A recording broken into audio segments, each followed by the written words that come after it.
Hello again, it's Jerry Williams here again for another talk about careers and specifically colleges, going to college, getting yourself educated, wherever you wish to get educated. I'd just like to make a few points. This is my opinion, but it's fairly widely shared about colleges and universities. The first point is that they're just not focused on getting the people who go through them a job. They're not focused on their career. They're just not. There's been some pressure to get them to do so on vocational training and all this sort of thing. If anything, there's been a backlash and a bit of a reversal.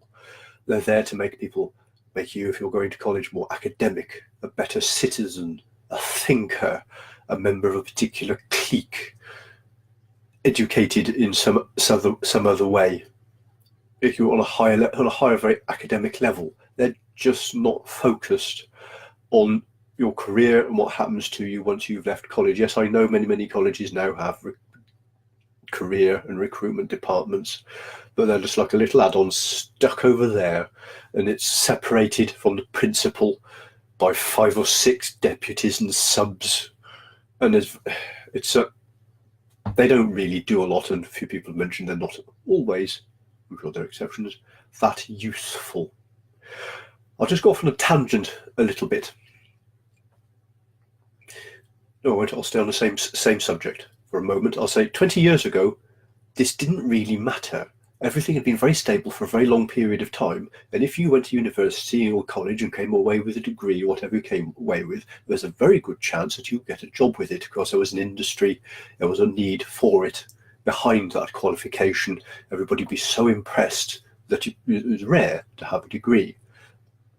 Not many were doing it. When I left school, there was actually when I was born, rather, there were not very many kids born. So when I left college, there was actually a shortage of school leavers, college leavers, and university leavers.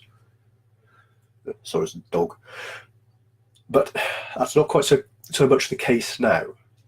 I'll now talk about business for a little while. This is, so again, some of my opinions, but the first facts aren't.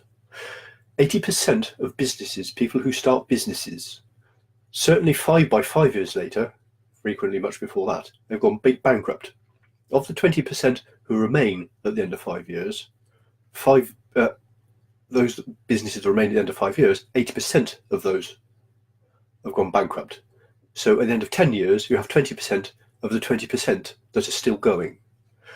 Why I think the biggest reason why this is the case starts long before the people ever even left school, before they left school, certainly before they started the business.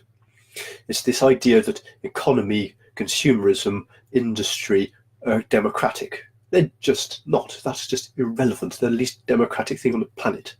And people approach them and they think, like they're in a shop and say, "Oh, what career, what job do I wish to choose?" And they open a shoe shop on the high street, or they open a small computer business in a quiet town. Whatever they choose, whatever they fancy doing. And they don't give a moment's consideration to the fact that there's already 3 shoe shops and there's already 3 computer analysts in that area, and they haven't carried out a Google search, they haven't asked anybody. Nobody wants it. They haven't checked how many people are Googling shoe shop in the high street in their town. They just haven't carried out. They've gone, "Oh, that sounds a lovely idea. I'd really like to do that." You don't choose or pick a niche. That's a really poisonous kind of attitude. You track it down, you stalk it, you hunt it and nail it to the ground.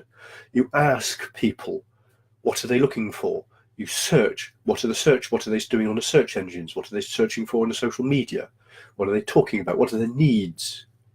You don't start a business unless you know somebody wants to buy off you. You make sure. And then even then it'll only be for a certain amount of time, because everything changes so fast these days. You carry on doing that, then you keep asking, keep on finding out what people want now, forever, as long as you're doing it. And because the way the economy and job market is moving now, that really has to be, you have to do that if you're going on any course or any qualification. You just have to, or you're going to end up like so many people who've spent thousands for a degree or a course or a qualification that nobody's going to employ anybody for. The price of being a student has never been, it's skyrocketing exponentially.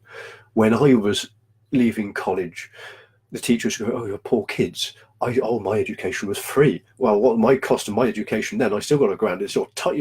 People are leaving college with 40 grand debt. Where's all this money going on?"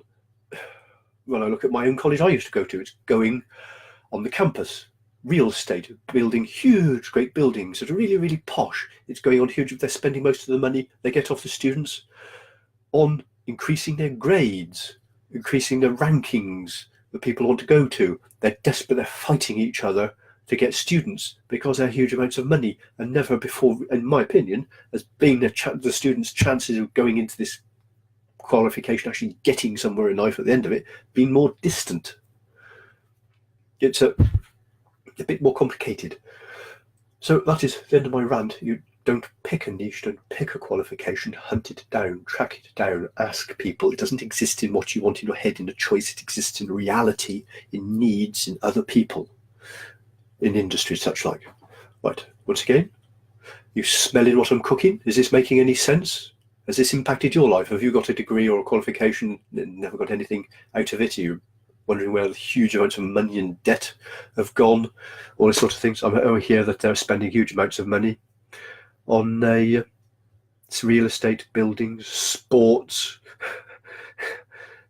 just because that gets them up the rankings. Less and less money than ever is being spent in the classroom, on teaching students. The rest of it is going on glitzy superficialities of one sort or another, in my opinion. Anyway, that's it. You need to have an eye on the future. Anyway, hope you found this useful. If you did, share it, tell somebody else about it. I'll see you in a mo. Any comments or questions, make sure to put them below. See you in a tick.